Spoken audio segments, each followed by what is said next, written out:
স্পষ্ট বক্তব্য হলো, আমাদের দেশে মাঝে মাঝে আল্লাহর নবীর বিরুদ্ধে কটূক্তিকারী কিছু মুরতাদের আবির্ভাব ঘটে।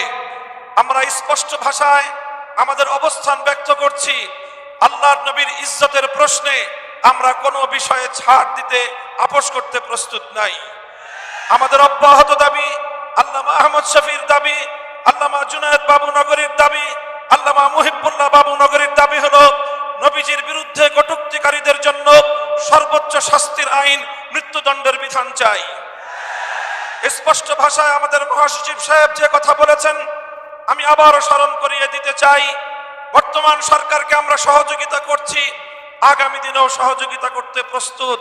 কিন্তু ইসলামের বিরুদ্ধে, আল্লাহর নবীর ইজ্জতের বিরুদ্ধে যদি সরকার বুঝে বা না বুঝে কোনো পদক্ষেপ নেয়, আমরা সতর্ক করব। সতর্কর পর যদি তারা সতর্ক না হয়, আমরা আমাদের কঠোর পদক্ষেপ নিতে বাধ্য হব।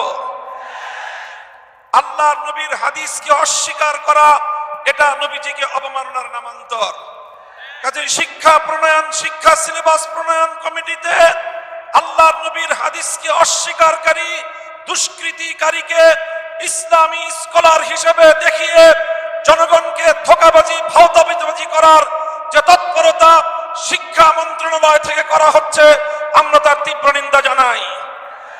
এরপরে যদি সেই বিতর্কিত ব্যক্তিকে সেখান থেকে বাদ না দেওয়া হয়, হেফাজতে ইসলাম কঠোর কর্মসূচি গ্রহণ করতে বাধ্য হবে।